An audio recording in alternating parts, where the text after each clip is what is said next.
What's poppin', everybody? Happy Black Friday for all of those who buy into that sales craziness. Anyway, I am Kerri Lewis, your co-host for our show for no particular reason. To my right is the incredible Yankov, who loves to show up every Friday and dance and sing and make fools of ourselves with me. And then today we have Woo!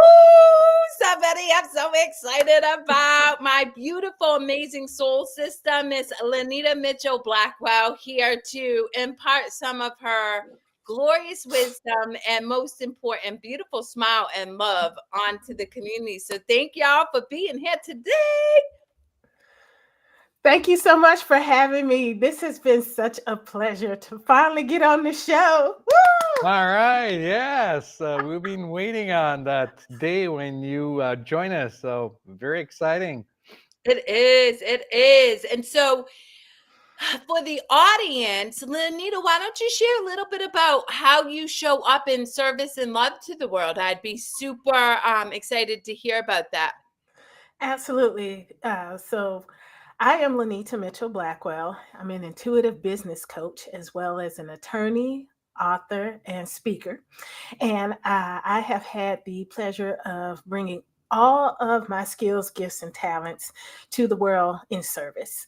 And that service is teaching people how to live a life full of peace, joy, and fulfillment. That is the ultimate successful life. And I tell people all the time, I'm not saying that you can't make money because you absolutely do. That's how we eat. I'm not saying that you shouldn't want things for yourself, big house, car, and all the rest of that. That's great. I'm just saying that that cannot and should not define who you are, and how you serve, as so eloquently stated by Paul Selig. And so that is what I do. And I do that with a variety of strategies, with coaching as well as my retreat services and my speaking engagements, and being here, of course, on your wonderful show. Yeah, I love it so much. So, with that being said, Lanita, Yanko and I called this show for no particular reason because truly we love to see the unfolding of experiencing conversation in its natural flow of life. So, I'm curious, is there something that's on your heart that you want to either discuss or share or impart wisdom with us about? Actually, yes, I have my annual retreat coming up in April called the Prioritize and Empower You Retreat. And the idea came based on my life. One of the things that I have learned, and I've shared with both of you individually, is that whenever we're creating offerings, we're our first client. Right. And it's an understanding that we are always in the process of learning, developing, growing. And that is the place from which we share our love and our expertise, right? So that's the genuineness, that's the transparency, that's the realness of it. And so the retreat is a call to action for women to put themselves first. And that is absolutely counter to everything that we are raised to do as women. And I don't care your religion, I don't care your geography, I don't care your color, your race, your creed. We all were raised that if we take care of everybody and everything else first, that then we would reap the rewards and that would be enough to sustain us. And I come from a family of service driven people. And that is how I was raised as well. And I'm not going to lie to y'all, those first years, the first half of my life, it served me very well. I did everything I ever wanted to do. I became a CPA, an attorney, a magazine publisher, a best-selling author, an international speaker. I have helped other people achieve those things in their lives as well. And I have a beautiful family. But what people did not see, because those are the things that are forward facing, right? That everybody says, oh, you're just so awesome and amazing. And I became what I call an applauseaholic. And people laugh when I use that term. But I literally, when I was in seminary, went through the 12 steps from Alcoholics Anonymous to come out of that. And I revisit that often. And so the process that I went through to, to disentangle my self-esteem from my self-worth and all of these accolades and achievements, etc., it took 2 years. And y'all know how we are as a society. You tell somebody 2 years, their eyes glaze over. They're not trying to hear that. They're not trying to take 2 years to do anything. And so this retreat process streamlines that to 90 days. And so Mhm. it's a 3-day retreat, April 11th through the 14th, where I take you through the strategies and the self-awareness exercises of how we got here to this stressed out but overachieving little bunny. And then thereafter, it's a 12-week coaching program where we learn how to use these techniques in real life. Because when we go on these retreats, we go on these little vacations, we're like, oh, this was exactly what I needed. Now I'm ready to go back to the world. And then we're dropped right back into what we left. But we don't necessarily have the tools for us to continue on in the process so that we stay in that flow that we got on that weekend. And Yep. so that's that 12 weeks. So that's what's on my heart today. My retreat opens up today and I'm so excited. I'm so excited. Okay, so I want to jump in a couple things because obviously I want to have a dialogue around um what you shared about, and here's the thing. I don't even think it's just women. I think it's men too. We have all been conditioned to believe that if we show up in service for others, we'll reap the rewards at the back end. And I mean, we look at it with men, who are, let's take care of the house and home. I'll be the breadwinner. I'll be the decision maker, and get stuck in that too. But the listening audience, I've known Lanita for quite some time. And for anybody who knows me, I really do show up with love for myself. And hopefully that transpires to you all. And I fundamentally stand by the work that Lanita does because she shows up and does the work every day too. She doesn't claim to have it all figured out. She and I both live in the messy middle of the human experience. And that is the gift I think all three of us give to the world is, yes, we're learning and growing and expanding, but as we continue to do that, we want to be of service to others to help them. And so if this is something that interests you, I encourage you to get Lanita's information, which we can share on this whatever thingy if you share it with Yanko, and get more insight. But Lanita, how do you get people, women, men, anybody to recognize that they are people pleasing? Because I think that you and I, as people who've been through the wars, right? We have our own stories, Yanko as well, of serious suffering that kind of got us to that place where, oh, we gotta take care of house and home before we go out there. A lot of people just think everything's happening the way it's supposed to, and they're just going to keep going on and they're going to dig in, and somehow, some way, it's going to be better. So what would you say to help people at least get curious about being more aware of their conditioning and give themselves permission to consider something different? Well, thank you, Kerri. That is absolutely true. How do you get somebody there? Well, you don't. Um, I, like you said, we've known one another a while, and Yanko as well. We've had beautiful, deep conversations, and for each of us, we had to get to the place where our feet touched the bottom of the pool.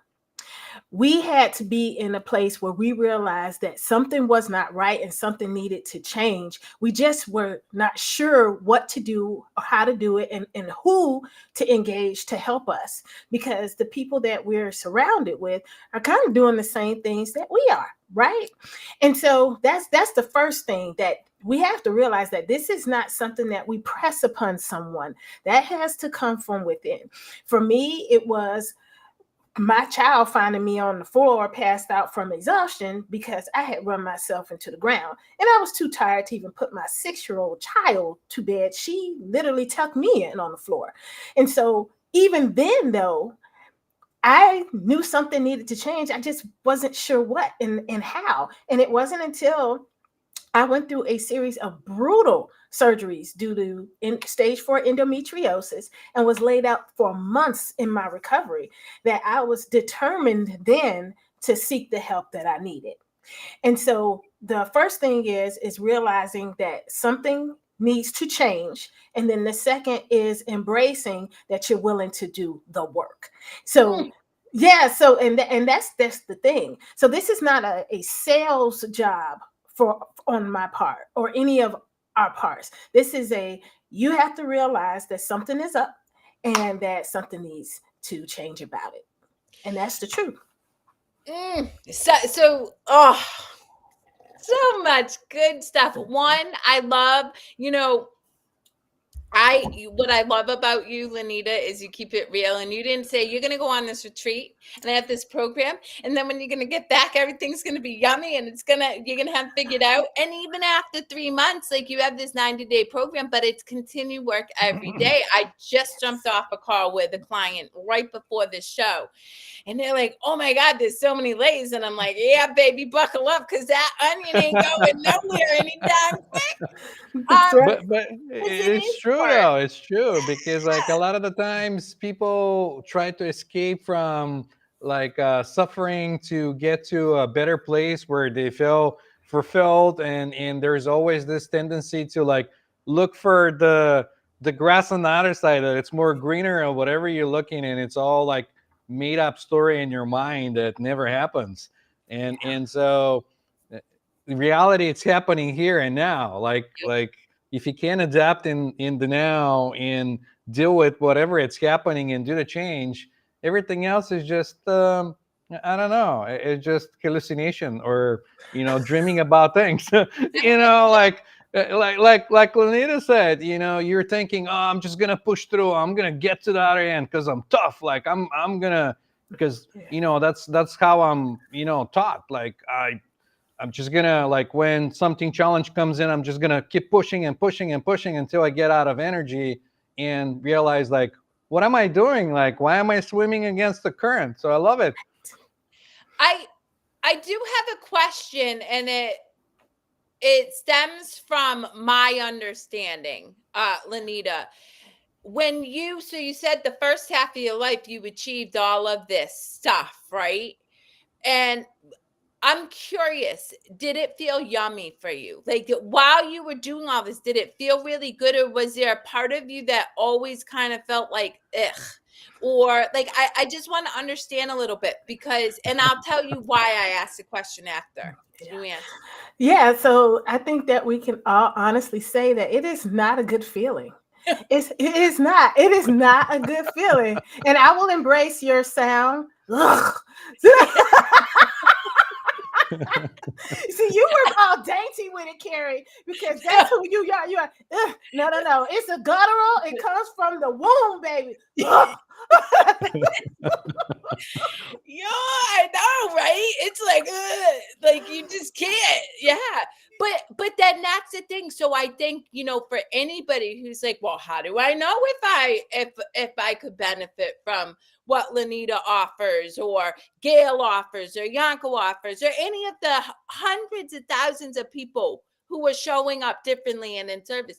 And that's just what Lanita and Yanko and I want you guys to understand. If it feels ugh, if you're like, oh my God, I have to go to work and I gotta grind and I gotta hustle, and then I gotta and your hair's on fire, and you have toilet paper hanging from your high heel as you're running out the bathroom, that's when it's time to pause. It's time to be still, and just give yourself permission to at least be curious. Here's the thing. Lanita's not saying, oh, show up and be like, yep, I'm the person who can. No, she's saying, I'm going to offer you this place of respite, of comfort, of compassion, and to be able to hopefully nurture your soul. And fundamentally, guys, if you're not open to receiving it, nothing any of us could ever do would be able to give that to you. However, if you are, and then it is in the experience experience of it. And that's why it's important that you recognize it's something that has to be felt. And in that experience, you then, right, open up to possibilities. Well, maybe if I can grasp this in 3 days, well, what if I can achieve that throughout the rhythm of my day to day? And you just keep slowly staying curious. And when you meet resistance, you honor that, but you stay true to the path that you promised yourself. Absolutely. And I love the fact that you said that none of us are offering a pie in the sky solution. Nope. This is ongoing. This is forevermore, because we're talking about a lifetime of indoctrination, right? This is what we were taught. This is who we were surrounded with. This is how we have made our bread and butter so we can provide for ourselves and our families. And I want to say, I'm not saying that your work was bad. I Yeah. regret nothing, right? I regret not a thing, because it allowed me to stand where I am. And I am not saying that you're not going to go back and continue to do some of the things that you do, because some of the things that you do are absolutely aligned with your purpose and your calling, right? What I'm saying is not everything. What I'm saying is you have to put you first, and if some things have to come off, they do. And I'm saying that there are tools that you can use so that you don't wind up back in the spot that had you questioning your whole life. That's where I'm coming from. Yes, I love that. Sorry, I'm typing a private chat to Yanko asking if he has the information so we could put it on the screen. If not, I was gonna do it. And this is real time, real talk, guys. This is how I keep it 100. I love what you said about pie in the sky. Because Yanko and I, before you jumped on, Lanita, we were talking and we both had like beautiful experiences this morning, because when we tap in, tune in, like we always get these insights and yummy stuff. But what I would say, guys, is yesterday, Thanksgiving, man, oh man, was it just another opportunity for me to continue to learn how to nurture myself and learn my own habits, behaviors, and conditions that keep me from really allowing myself to know peace.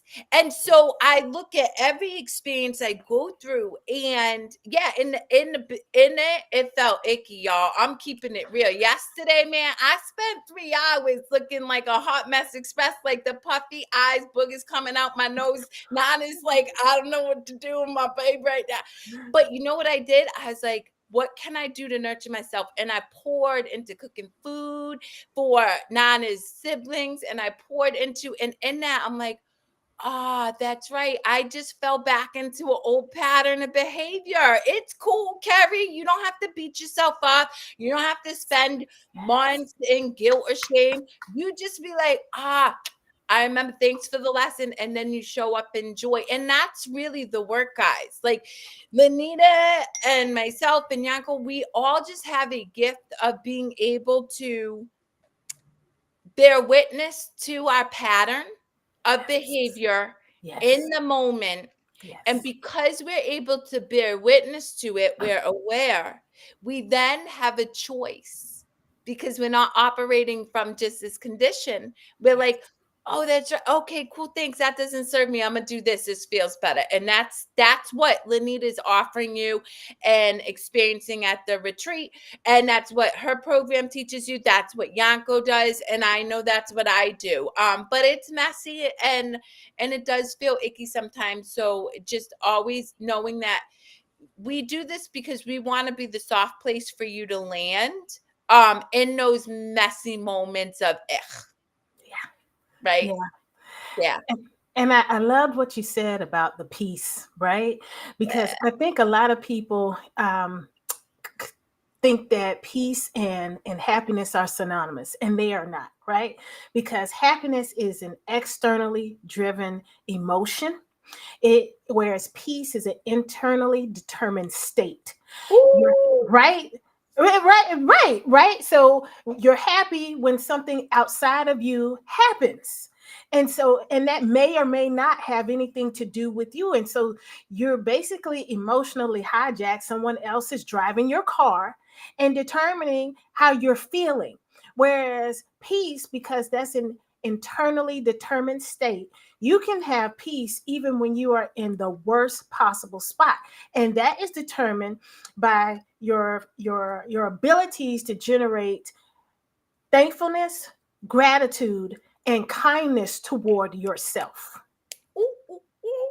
Yeah, preach, my beautiful friend. You right. You right. I feel like we're so online with everything that's going on. Like we keep saying the same thing. Like you're saying the same thing, you're saying the same thing, I'm saying the same thing. It's all the same thing. It Yeah. is. And yet here's the thing, guys. We present in different avatars in different language because I can tell you because each one of you have served me in beautiful ways and different experiences.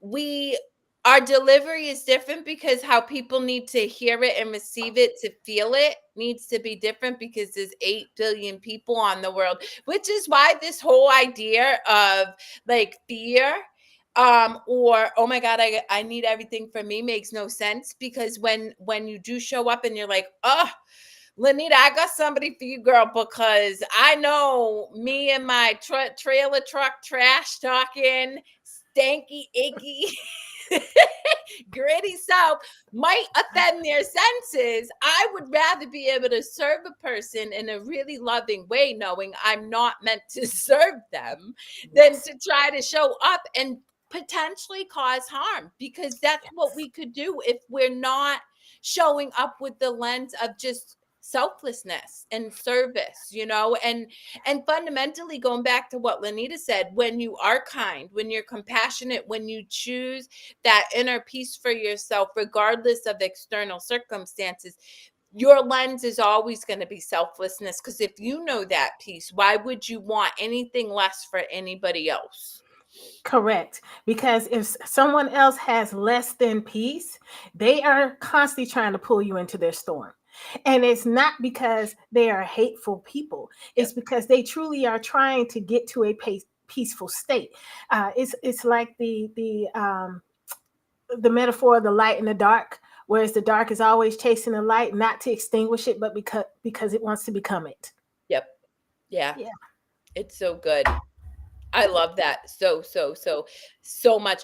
So you alluded to needing surgeries. I mean, you Mhm. were passed out on the floor, and even that wasn't the catalyst for you to take the time to do the work. And yet, you shared with the listening audience, you still wear all of these hats. So how Lanita, or what would you say to the listening audience to encourage them to be able to still wear those hats, whatever ones make them feel yummy, whatever ones they look at and they're like, oh my God, this feels just so good. Like every part of me feels good about it, while honoring that piece, while honoring that internal nurturing and support that we're all talking about.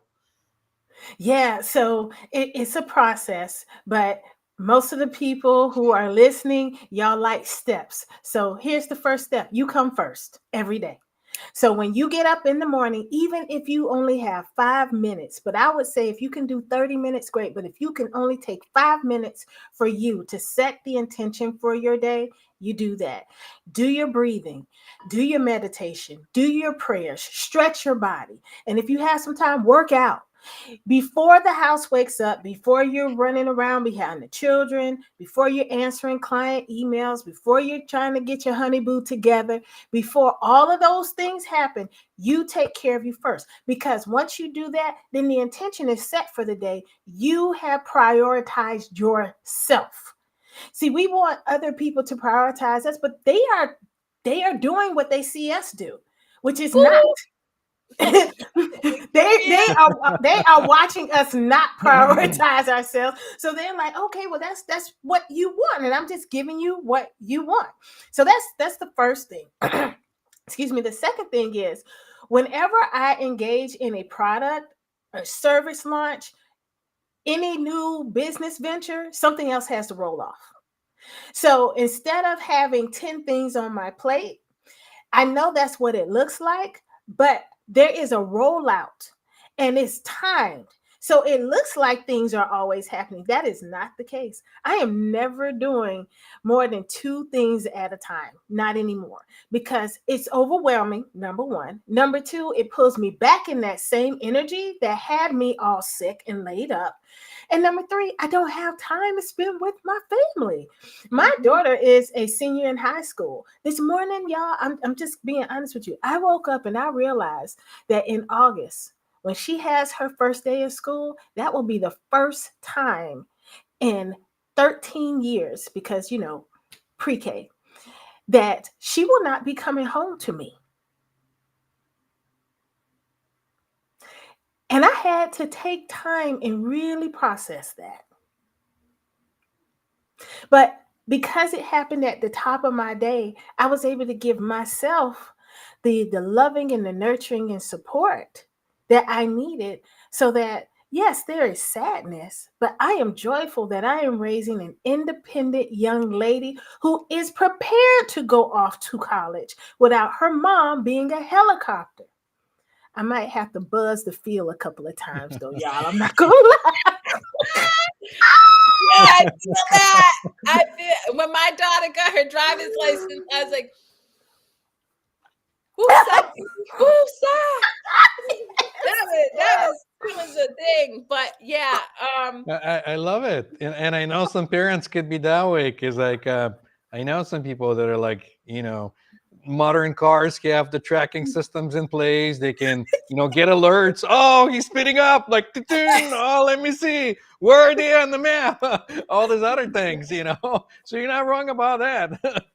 that is so. But something that you said that I love, particularly because I work with people in active addiction, and I'm never going to tell them to quit that addiction, because all we're doing is let's nosedive into suffering. Now, I do want to preface, if you're like physically at risk, I'm not working with you, simply because you need more care than I can offer you. But then afterwards, the reality is I don't want people to suffer. And so what Lanita suggests, and I 100% concur and have subscribed to my whole self, is we think we have to eat the whole staircase. Guys, you need one step.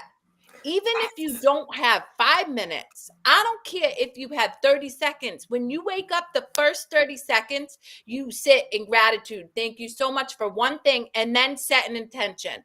What Lanita said is hands down true. We have a reticulating activating system. It's in the front of our brain, prefrontal cortex, right?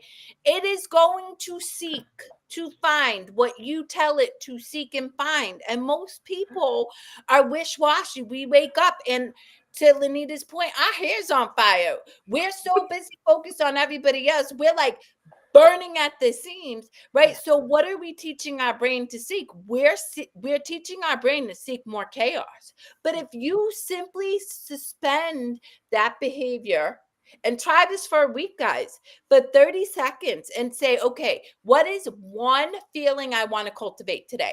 And so I'll tell you mine. My intentions every day are twofold.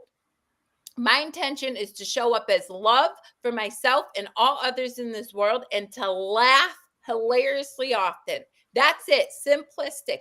And what am I teaching my brain to do? It is teaching me to engage in loving connection, co-creation. And I have to tell you, even if I end up laughing at myself, I laugh all the time, because I fed my brain that direction. So yes, 5 minutes, 30 minutes, I would venture to say the three of us have cultivated pretty, um, long. Like for me, my practice in the morning is beyond 30 minutes. And yet it just started with 30 seconds. That 30 seconds was the catalyst to a minute, was the catalyst to 5, was the catalyst to 10 and beyond. That's Yeah. right. Yeah. I was gonna say, when I first started, I'll use anytime. Like anytime, like say I'm waiting on an appointment to get in and I'm outside the office, I'm sitting, then close my eyes, go within. That's right. I am somewhere, maybe I'm in the train going downtown Chicago. I have 20, 30 minutes, same thing. Close my eyes, go within. Anytime. But this was a habit that I kind of learned how to do, that I apply everything. Like, when you first starting to learn how to read, you might start by reading the signs on the road because you're going, you're looking for opportunities to practice. So life gives you opportunities. So anytime you look for opportunities, you have those opportunities. And then the journey starts with the first step. So you got to make the first step and the journey starts. That's right. That's That's exactly Lao right. Tzu. Lao Tzu, baby, the journey of 1,000 miles starts with the first step. You real about that. Um, yeah, and I think to make it more palatable, something that Lanita said, because starting within can feel obscure for some people. What do you mean by that? Like, what do you mean? Breath. What if you're on the train going to and from work and all you do is, I'm going to count my breath cycle for 5, right? You breathe in, you breathe out. That's starting to go within, because in doing that, right, you're learning a new habit, to what Yanko said, but it's also starting to teach yourself about yourself. How fast does it take for my mind to wander into, oh, squirrel? Which, by the way, man, guys, my mind loves squirrels. Um, or how fast, right? But and that's the thing, is once you are aware, right? Learning yourself makes you aware, right? So I was talking to somebody who was like, their person makes them feel guilty. I'm like, their person don't make you feel guilty. That's a You're, lie. Yeah. Like, the only person who can make you feel guilty is who? you. You. You. Yep. Exactly. And this is something that some people don't understand nowadays. When I say it, they say your happiness does not depend on me. Yep. Like, you know what I mean? Your guiltiness does not depend on me. This is something you're being programmed to do all by yourself. So, but the news are, you learn how to do that so you can unlearn how to do it. It's Yes. it's it's not a one-way thing. So it's not like a done deal. So yeah, if you get, yeah. Well, it's so funny because the encounter that unfolded yesterday, which was such a gift to me, really, thank you, love. I call God love, but y'all can call it whatever you want, for the lesson. The individual that it unfolded with said to me, well, you certainly have found peace quite quickly, and went on to share their truth. And I said, hell yeah. And I hope you do too. Because I don't want to sit in the crap. I want that for myself. And more importantly, if all we have is this present moment, why would I want to sit in the past? Like, truthfully, I've learned what I needed to learn. Now I just release it and let it go. But it's a practice. And to Lanita's point, guys, we are all, our brain is like a blank PC or Apple computer, depending on what you like. You pull it out of the factory, it has nothing. It's blank, nothing. We have been fed programs, behaviors, conditions by society, by cultural norms, by family expectations, by schooling, right? Not bad or good. It's just the way it is, right? We don't judge it. But when you fundamentally understand that, you then allow yourself to examine that and decide whether what you've been fed, right? The program that's running, does it serve you? And if it doesn't, get rid of it. I just downloaded Parallels for Mac so I can go live on TikTok, as Yanko would say. I love it. But guess what? If it didn't work, you know what I would have done? I would have clicked drag, put it in the trash, and said delete, and would have been no worse for having gone through that experience. And that's what we want for you guys. It's interesting that you're saying that, Kerri, because one of the things that I tell people when we're talking about this experience with life, we have to also learn how to embrace silence. When you were talking about the frontal lobe engagement, so there is also the piece that is in charge of communication right back here. And if you don't give it a chance to rest, then you're always going to be spewing information that someone else is feeding into you because it has no chance to stop, reset, and then remember what you were placed here to be to send out as far as your message. And so, Yanko, when you were talking about it began quietly, just on the train and taking those moments between appointments, and it was just a few cycles of breath, then do that. And then build up to 30 minutes, build up to a day, build up to a silence retreat. I try to do one at least once a year with the Art of Living. And yes, it is painful to put your phone down, to disconnect from technology for 3 to 4 days. But after that time, there is a feeling of rest and restorativeness that encompass your whole body and allows you to go back into the world raring to go. But that happens when all of you can rest. So this is beyond just sleep. This is stillness. This is anchoring into the moment. This is vibrating at the highest frequency that your experience up to this point will allow. And as you grow in this, because remember, we are still going through. You don't stop going through until you take that last breath. Your vibration continues to rise, and you're able to show up as love, as peace, as joy, and fulfilled. And yes to all that. And so here's the thing is I would never have attracted the gift of Yanko or Lanita in my life if my energetic vibration didn't mirror theirs. And this is why fundamentally, I'm going to continue to encourage you guys to look into Lanita's retreat or some retreat, anything. Myself, yeah, I don't care. So that way you can have somebody who's operating from that, because to Lanita's point, right? We are vibration and we operate within the vibration we most often live in.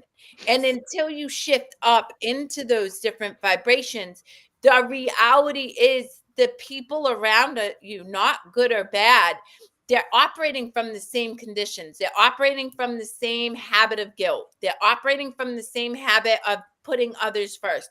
They're operating from the same, leaning into behaviors that cause suffering rather than allow them to experience peace. And that's why all three of us show up in the world and speak and do our shows and offer these, services so that we can be that energy until you start to recognize you attract that energy for yourself. And it doesn't take that long, guys. It really truly doesn't. Yes, it's work always to understand and break patterns of behavior, but you'll start to see things just start feeling better. You'll start to meet people who lift you up rather than tear you down. And that's why it's important to continue to do this work, because I wouldn't know the Yankos of the world. I wouldn't know Lanitas. I wouldn't know the Gail Crafts. I wouldn't know, the beautiful group of people who I know. If I needed to yesterday, I could have called and said, yo, I'm Hot Mess Express. I need some of your love. And they wouldn't have been like, oh, girl, you did wrong. They'd have been like, oh, I love you. And that's what we want for you guys. I love it. That's awesome. It's so real. It's so real, right? Because right now, if you're surrounded by people who operate like you, what are you going to do? Ooh, why'd you do that? Yeah. Oh, yeah. See, you instead of, oh, what do you think you could have learned from that? Or what is it? And that's the gift of curiosity, guys. And that's why I always say, before you have awareness, you've got to have curiosity. Suspend what you think you know, right? Lanita's a lawyer, and I don't know what kind of law she does, but we think about a jury. We ask jurors. Don't come in here with preconceived notions of the color of somebody's skin or their social economical background. Now, not everybody's great at doing that. I'm going to own that. But we do attempt to put that into perspective, because when you come from an unbiased perspective, you open yourself up for learning. Right. But if you've already decided that this is the way it's going to be for you, you're always going to experience that because that's what you believe to be true.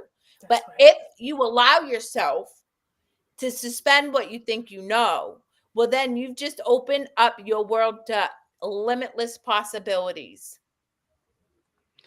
I want to add something to what you're saying. If you're a complete beginner and you haven't done anything like that, once you start wandering in that way, you might experience something that might put you right back at where you are. You might Yeah. feel that fear coming up and saying, well, maybe I'm doing this wrong. Like, maybe this is not what I'm supposed to do, or maybe I'm meant to be that way, or whatever. That is just how the mind works. And I've seen that happen, and I experienced that myself. Like, when I'm changing from one thing to another thing, or like, say, if I start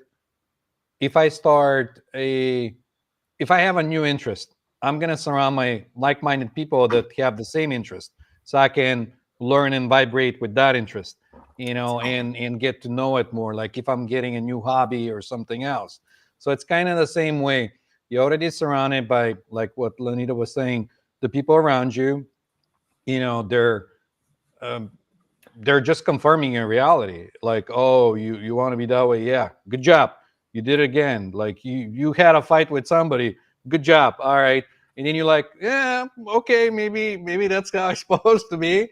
And then you start looking for people or solutions and other things, and then that might come up in your mind, can come in, step in, and says, no, no, no, or shame you, or like you shame yourself, and you have that internal talk, and you start going like, no, no, no, I don't deserve that, or because I've been bad so long, or this and that and this and that. So just suspend all of that. It's like a building a new habit. Look towards the thing and see, like, let's see where this goes. That's what I usually say to myself. Like, let's see where this goes. This is kind of interesting, but like, let's see. Maybe there'll be something else. The best example I ever heard about our thinking mind um, is the ego is a thief Mm. pretending to be the cop who's trying to catch a thief. And what do I mean by that? Right? So if we go in and have this, so we're growing, right? Yeah. You get Yeah. off the retreat with Lanita and you're feeling good and you got all these tools and you haven't quite started the program yet, but and then you go into your household and your kid does this and you pop off Mm. same way you did before you went on your retreat, right? The ego is going to be like, see, I told you that retreat was a joke. Who you think you are trying to go change your life? Mm. But if you believe what Lanita and Yanko and myself is saying, that's when you're like, oh, but that's not true. Right. I'm just learning. Right. Okay, what made me pop off? Oh, I was on a flight from where I went. I didn't eat. My kid, was grouchy. And that's why it's super important to really remember it's a process, it's learning. And the best way that the only thing you can do for yourself as you step into this journey, besides surround yourself with loving people who do the work themselves, um, compassion and grace for yourself. Grace, Yes. man, will carry you to the promised land of peace, but it Yes. will not happen if you're like, I'm crap. I'm not good enough. I'm not worthy of love. And all the things that I'm sure each one of us have said to ourselves in some type of iteration at one point or another in our life. It's funny that you that you compare the ego to a cop. So I compare the ego to an unsupervised child, and I talked about that in my not this past book, but the book before it, Knocked Down, Set Straight. I said Your ego is a child left at home alone. They draw on your walls. They run around naked. You know, they don't do anything they're supposed to do with eating food that's good for them, going to school, doing homework. They have to have supervision.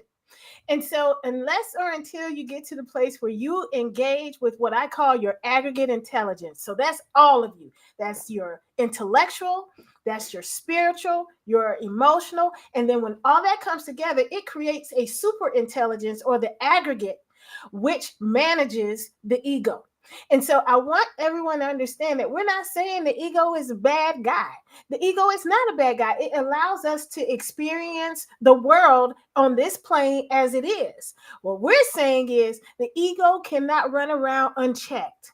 The Yep. ego has to have a parent, it has to have a partner, somebody to hold his hand to remind us that there is so much more to this than what our eyes see. Our heart is seeing.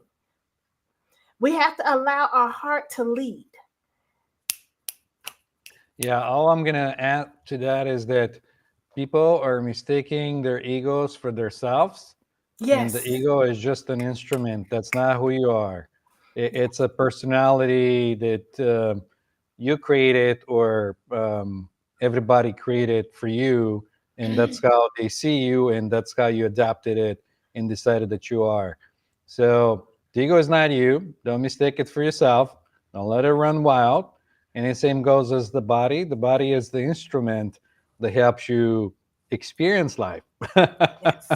Yes. So think, so think about it like this, guys. The ego is your overthinking mind, right? So, for example, when I get off this call, I could just sit here and just start ruminating on this conversation and make up total stories about how it unfolded. Was it good? Did we have an audience? Or I could be like, what feels good? I think I'm gonna drink a glass of water. And then what feels good? And it's what Lanita's suggesting is do what feels good. And if you catch yourself overthinking, because we all do, right? When I'm not above overthinking once in a while. But the awareness piece is when you catch yourself in overthinking, I take three full deep breaths because I've just regulated my parasympathetic nervous system, right? Full expansive breaths. And then I take action. And this is where I fundamentally believe that discipline, i.e., what I say is devotion to self, is paramount in being able to really live and express a fully expressed and peaceful life. Because if you're sitting down doing nothing but thinking, you're an ego. You're in your overthinking mind. But if you're like, oh, I'm stuck in thinking, let's go for a walk. Or, oh, I'm stuck in thinking, I'm going to go to the gym, right? Yeah, you're just going to be like, no, you don't want to go to the gym, but you've trained yourself to go to the gym anyway. As soon as you leave the gym, you're like, damn, I feel better. So just understand that your ego is just going to be your overthinking state. And so action and discipline, or as I like to say, devotion to self, can really help you start breaking the habit of overthinking. Yes. Agreed. Absolutely. We got to stop overthinking and start overfeeling. Well, you know what's so funny? I just got off this call, and the person I was talking to was like, God, I have so much to think about. And I said, no, you don't. You don't No, have nothing. You No, know what you you don't. need to do? no. I was like, you need to get off this call and do something that feels so good for you, whether it's paint, dance, journal, like go for a walk. Think about it, guys. The greatest creative beings, Mozart, right? Like all of these people, where did they put all of that into what felt good for them? Oh, I'm Yes. anxious. I'm going to make some symphony. Or, Right. oh, I feel stressed out about, you know what I did, guys? I swear. I was in my stinking thinking about yesterday for a half a second. I said, "Oh, what can I do?" I'm gonna show you because that's just how I roll. Hang on. Life is a funny thing. I sang and I released it. Yeah. So just go do something that feels good. That's why my friends get random singing texts because I'm like, oh, I gotta do something. I'm gonna sing to somebody. We love those rando songs though, Kerri. Don't ever stop. I know. Listen, you never know what you're gonna get when you're in the world of Kerri Lewis. Because I don't know what I'm gonna give you, so that's even better.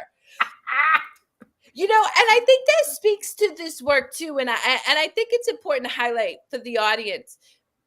When you learn to trust your soul, your heart, when you're heart led, you don't have to have a plan.